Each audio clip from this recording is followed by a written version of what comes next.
नमस्कार, मैं हूं प्रभु चावला और सीधी बात में आज बारी है शहरी विकास मंत्री श्री हरदीप सिंह पुरी की। उनके पास बहुत सारे और भी मंत्रालय हैं, वो हर विषय पर बात करते हैं। आज हम भी कोशिश करेंगे कि उनसे किन विषयों पर सीधी बात हो सकती है या नहीं। हरदीप, आपका सीधी बात में स्वागत। धन्यवाद। मैंने देखा हरदीप, 40 साल से हम लोग 45 साल से जानते हैं उनसे को। हरदीप सिंह पुरी में क्रांतिकारी परिवर्तन आया है। मैं भी आपको 45 साल से के करीब जानता हूं। मेरे में क्रांतिकारी परिवर्तन आया है या हमारे देश में क्रांतिकारी परिवर्तन आया, हम सब के बीच में आया है, उसको मुझे पता नहीं, पर हम उस पर चर्चा कर सकते हैं। हरदीप पुरी, जिनको मैं जानता हूं कि इस तरह की भाषा का प्रयोग करना, कहना ये पढ़े लिखे बेवकूफ हैं, ये अनपढ़ हैं, इनको दिमाग का एग्जामिनेशन करना चाहिए, ये भाषा हरदीप पुरी से एक्सपेक्टेड नहीं थी। बाकी लोगों से तो है, हाँ। पर आपको भी ये कहना पड़ रहा है, इसके पीछे कोई मजबूरी है क्या, या आपको गुस्सा आ गया? नहीं, ऐसा है ना, मेरे पे कोई मजबूरी है ना कुछ है। देखिए, जो इस समय देश की स्थिति है, हमारे पास जो पैंडेमिक महामारी है, this is a once in a century challenge. Prabhu ji, मैं अपने 40 साल के डिप्लोमेटिक करियर के दौरान I had the privilege of serving in places like Geneva, जहां पे I was accredited to the World Health Organization. I served in New York, where I was accredited to the UN, and I was also we were on the Security Council. I had the privilege of presiding over the Security Council. कई medical और pandemic challenges आए हमारे पास, H1N1, swine flu, Ebola, SARS का जो fatality rate है वो 17% है, अपनी कोरोना वायरस से बहुत ज्यादा।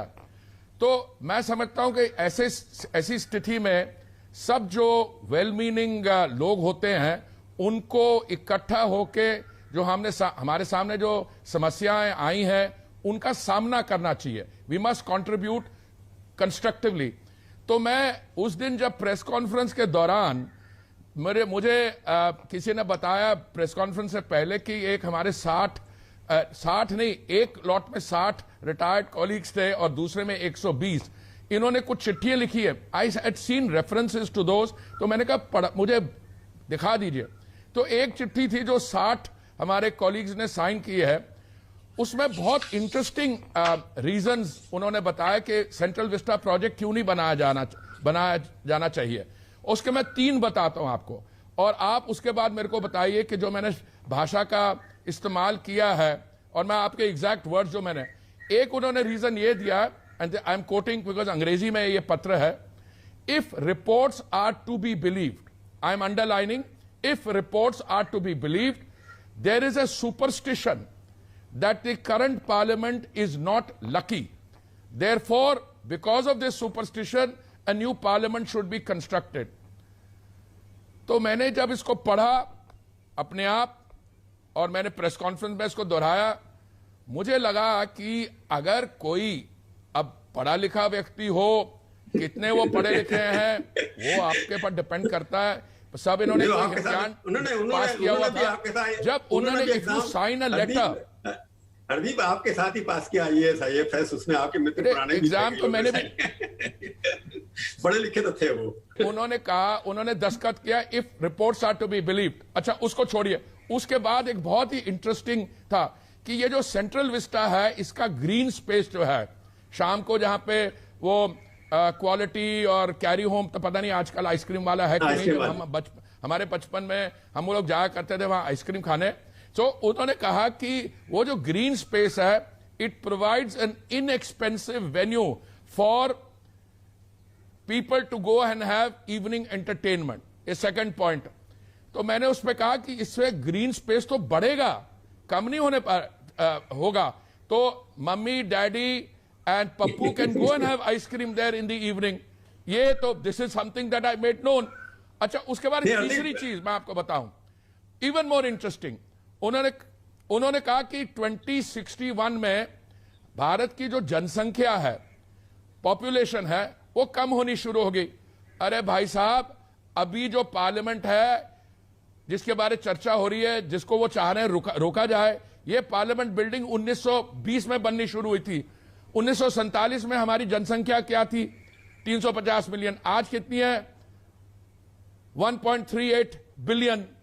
और आने वाले वर्षों में ये क्या हमारी जनसंख्या कम होती जाएगी? अरे भाई, हमारी जो यंग पॉपुलेशन है बढ़ती जाएगी, और अगर रेट ऑफ ग्रोथ भी कम हो। हरदीप एक मिनट सुन लीजिए, आप ये बात आपने कही बड़ी वाजिब है, आपके लॉजिकल आर्गुमेंट मेरे को आप कंप्लीट, चावला जी मेरे को जरा कंप्लीट करने दीजिए, उसके बाद जो आप मेरी ग्रिलिंग करने जाए करिए। तो मैंने कहा कि भैया 2026 में जो फ्रीज है on the number of members of parliament, अभी वो पार्लियामेंट बिल्डिंग की स्थिति ऐसी है, अभी सेस्मिक जोन 2 में है थी, अब सेस्मिक जोन 4 में है। अगर कोई रिक्टर स्केल के बड़ा ट्रेमर आए, you know, we could have serious consequences. अंदर से खोखली है, we have shown pictures of the, you know, degradation done there, and अभी बैठने की जगह नहीं है। तो and this is a project, Prabhu, which started at the time of the Congress government 2012 में। तो मैंने इन लोगों से कहा कि आप लोग जो सीनियर सिविल सर्वेंट थे, आप 2012 में you are part of this. अभी आपको ओपन सीजन हो गया, जिसको मूड आता है उठा के चिट्ठी लिख देता है। तो मैंने ये कहा, मैंने कहा ये पढ़े लिखे मूर्ख है। और तो मैंने आगे कहा, I think my use of language was tempered, it was very very considered, and I stand by every word I had used, Chawla ji. So अभी I have had no come back. One of my batchmates called me this morning, he said, भैया तुमने वो cabinet secretary की बात की है, मैं बताना चाहता हूं, मेरा नाम तो नहीं लिया, पर उस समय मैं नहीं था कैबिनेट सेक्रेटरी, आपका निशाना कहीं और था। अब मैंने कहा, भैया मैंने किसी का नाम नहीं लिया, अगर मुझको मजबूर करते हो तो मैं नाम लेना भी शुरू कर सकता हूं। तो सवाल ये उठता है, सेंट्रल विस्टा, कई बार मैं पढ़ने की कोशिश कर रहा था, रिसर्च कर रहा था, central Vista Avenue, central Vista 20,000 crore, ये बड़ा कंफ्यूजन फैला हुआ था किस तरीके से कि एक्चुअली 2021 का बजट जो खत्म हो गया एक साल, अब 21-22, आप एक बार छोटे सिंपल लैंग्वेज में बता दीजिए कि ये सेंट्रल विस्टा, सेंट्रल रेवेन्यू में क्या क्या कितना बजट। आपने कहा कि सेंट्रल विस्टा जो डेवलप हो रहा है, सेंट्रल में जो राजपथ का डेवलपमेंट हो रहा है, एक पार्ट है, पार्लियामेंट एक पार्ट है। ये अभी 2 पार्ट शुरू हुए हैं 2021 में, जो 22 में खत्म होने वाले हैं। I will give you an overall picture, और इसमें कितने कंपोनेंट्स और रफली क्या खर्चा, आई विल टेल यू। जी देखिए, नई पार्लियामेंट जो बनाएंगे हम, उसकी टेंडर्ड कॉस्ट है 862 करोड़, 862 करोड़, नंबर 1। और जो सेंट्रल विस्टा एवेन्यू है, जिसपे विच राजपथ पे, इंडिया गेट पे जो उसको हम एक्सपैंड कर रहे हैं, उसकी कॉस्ट है 400 करोड़ प्लस 470 करोड़ के करीब एग्जैक्ट। दोनों प्रोजेक्ट मिला के ये 1300 करोड़ के करीब बनते हैं, नंबर 1। नंबर 2, हमको 10 गवर्नमेंट बिल्डिंग्स बनानी है सेंट्रल सेक्रेटेरिएट की, और ये सेंट्रल सेक्रेटेरिएट बिल्डिंग में जो 51 मिनिस्ट्रीज और डिपार्टमेंट्स ऑफ द गवर्नमेंट हैं, they can sit in one place. अभी they are all over the city, and we are spending 1000 crore of rupees by way of rental. ये 10 building, new conference centre, new Indira Gandhi national centre for performing arts, residence for the vice president, residence for the prime minister, कई आंकड़े हैं। एक जो budget estimate शुरू में environment clearance के लिए दिया गया था, आई थिंक वो था कोई 13,400 करोड़ का। अब ये 13,400 करोड़ का खर्चा होगा या कम आएगा, जो आपने पार्लियामेंट की टेंडरिंग की। अच्छा, आप यहां पे आपके मीडिया वाले और ये कई लोग 20,000 करोड़ बोल देता है, कोई कह देता है 14,000 करोड़ का प्रधानमंत्री आवास बन रहा है। प्रधानमंत्री आवास पे अभी चर्चा ही नहीं हुई, उस पर ना डिजाइन प्रेजेंट हुआ है, और डिजाइन प्रेजेंट होने के बाद there will be discussion, there will be drawings fix, and then there will be tendering. Total project cost is, if I go by my limited experience, will be in the vicinity possibly of 13,000-14,000 crores. But as I said, total this will be the entire Central Vista project, सब मिला के। आप कह रहे 14,000 के करोड़ का लगभग खर्च होगा, 5 सालों के अंदर जाकर के खर्च होगा, जिसमें सब चीजें आपने गिनवा दी है। मैं ये पूछना चाहता हूं कि आपने प्राइम मिनिस्टर के बार बार नाम आता है, लोगों ने आपके जो विरोधी हैं जिनको मोटिवेटेड कैंपेन करना है, उसका नाम भी लगा दिया, मोदी महल बनेगा, ये बनेगा, वाइस प्रेसिडेंट का हाउस बनेगा। तो इसके ऊपर कोई एस्टिमेटेड आपके जो एक तो फ्रंट पेज पर अखबार में छपा था 15 एकड़ के अंदर घर बनेगा, आपने कहा पता नहीं कैसे 15 एकड़ में बनेगा नहीं बनेगा, तो कोई अंदाजा है एक क्लियर करने के लिए प्राइम मिनिस्टर घर बनना चाहिए? पहले तो ये भी क्वेश्चन आप कर रहे हैं कि जरूरत क्या थी इन लोगों के घर बनाने की दोबारा से? The necessity for a new vice president's house, new prime minister's Awas is because of functional reason. The vice president's place is taking up a lot of space there with a very low FIR utilization, where we can build a large number of buildings with much better space utilization. Number one. Insofar as vice president is concerned, prime minister and the president, they have to be in an area so that movement does not become an impediment for the functioning of the city. Number two, these buildings are not being built for today. They are being built for the next 200 years. We are utilizing buildings of 1920. All right, no cultural heritage building will be demolished. So I've answered the question.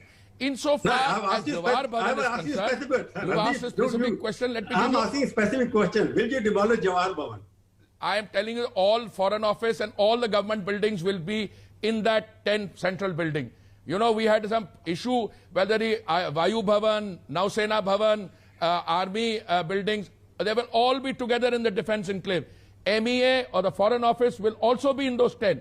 Now your question is whether Jawahar Bhavan, which is a more recent construction, I have answered a question in Parliament and I'm happy to repeat myself. We have not taken a final decision on which all government buildings will be demolished. चलो let us go back to your favourite subjects now, जिसमें ये कि सबसे पहले काम शुरू किया प्रधानमंत्री ने, अच्छे काम शुरू किए, स्वच्छ भारत का काम शुरू किया। स्वच्छ भारत के अंदर कुछ एम्बेसडर अपॉइंट किए थे उस वक्त, वो कई काम कर रहे हैं या वैसे नाम के लिए वास्ते किए थे उन लोगों को? आपने कभी बातचीत की उनसे? फिल्म स्टार हैं, उस 25 फिल्म स्टार हैं, उनको भी आपने झाड़ू पकड़ा दिए थे तब। उनको स्वच्छ भारत का नारा लगा, अच्छा काम करना शुरू किया, फिर बाद में ये एम्बेसडर कहाँ चले गए? देखिए, एम्बेसडर्स का काम आप भी जानते हो और मैं भी जानते हूं, वो होता है to represent and they I think I know what you have in mind, but let me start with the Swachh Bharat mission. When it was announced 2014 15 अगस्त को, तो एट दैट टाइम प्रधानमंत्री जी ने क्या कहा था अपनी स्पीच में? उन्होंने कहा था कि मेरा सपना है कि जब हम महात्मा गांधी जी का 150th बर्थ एनिवर्सरी सेलिब्रेट करेंगे, सारा देश should be open defecation free.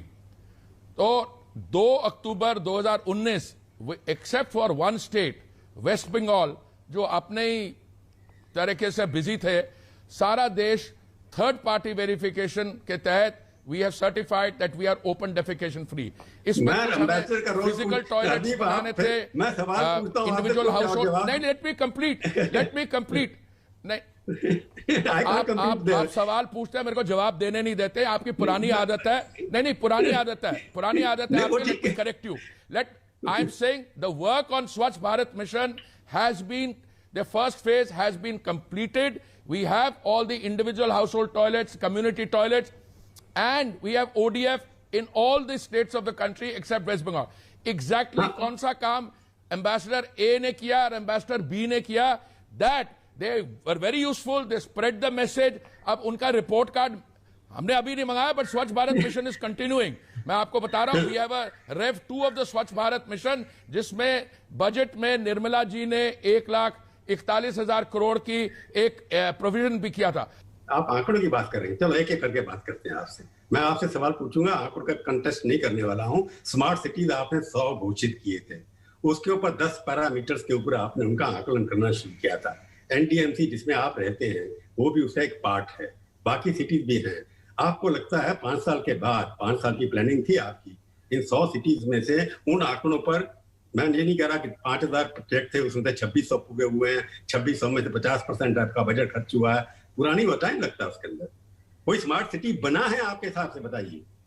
Chawla ji, smart city programme ये देश में एक सबसे सक्सेसफुल और टाइम बाउंड इंप्लीमेंटेड प्रोजेक्ट है। इसके बारे में आपको थोड़ी जानकारी दे दूं, 2015 जून में ये शुरू हुआ था, पर जो स्मार्ट सिटीज हैं जिनकी इलेक्शन या सिलेक्शन करनी थी वो कुछ 2018 तक हुई हैं, और 5 साल के अंदर after the announcement of a city bulk of the work was to be finished. 100 cities select हुई थी, जिसमें से एनडीएमसी की जो आप बात करें, this is one of the 100 cities.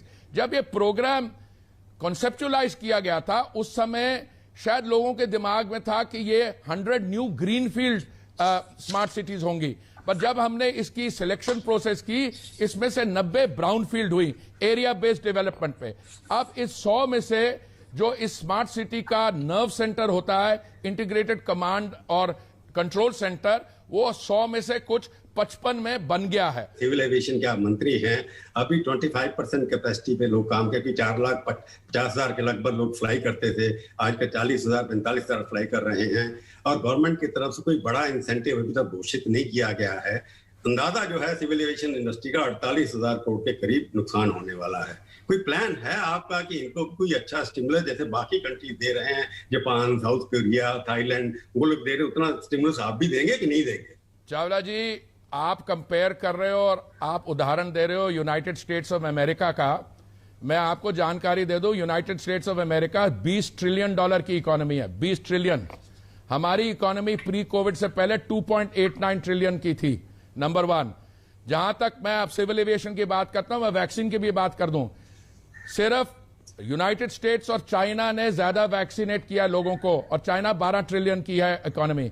हमने 80 करोड़ लोगों को 9 महीने 3 टाइम का राशन दिया है। हमारी प्रायोरिटीज वो हैं।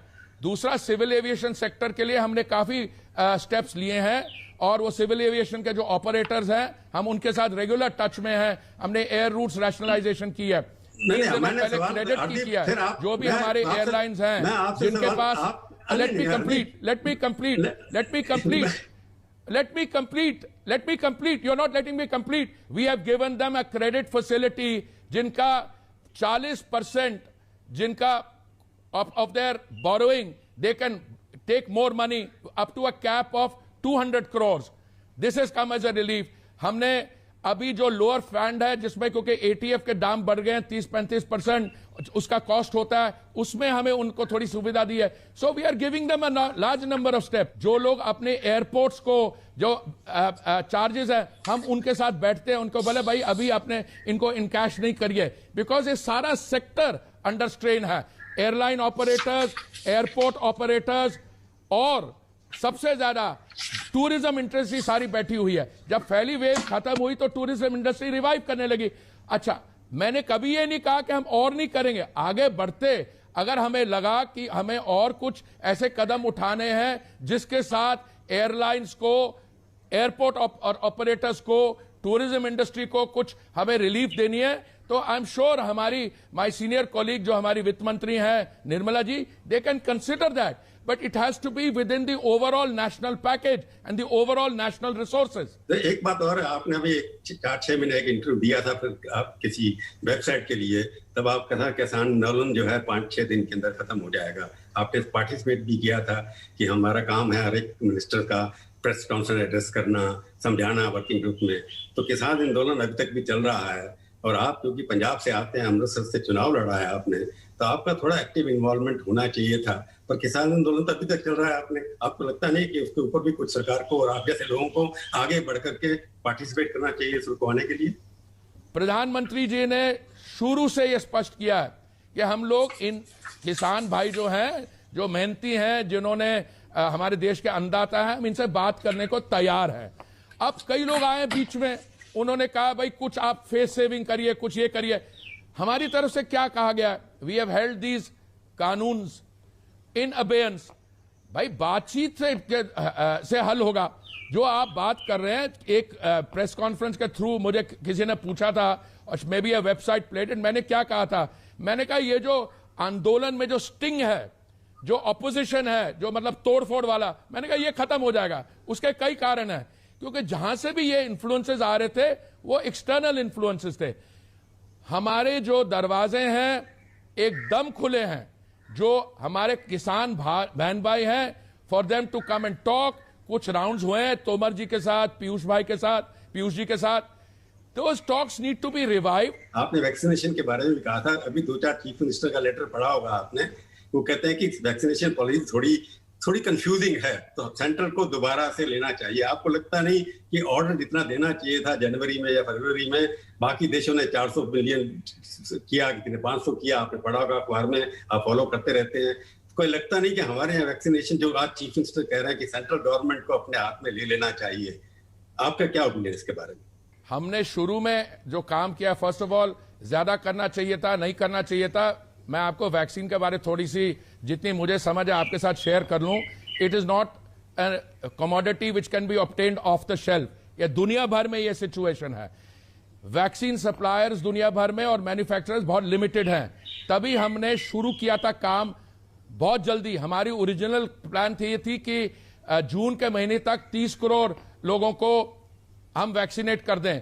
पर जब वो चल रहा था फर्स्ट फेज में, जब सेकंड वेव आई तो ये लगा, और स्टेट्स पहले कह रही थी अब सेंट्रल गवर्नमेंट क्यों कर रही है, ये हमें दीजिए, हमें फ्रीडम दीजिए। कई लोगों ने चिट्ठियां लिखी डायरेक्टली इंटरनेशनल मैन्युफैक्चरर्स को, वहां से उनको क्या जवाब देंगे? देखिए, कोऑपरेटिव फेडरलिज्म में ये स्टेट्स जो है कभी कहती है कि हमें दे दो, फिर कहते हैं आप कर लो।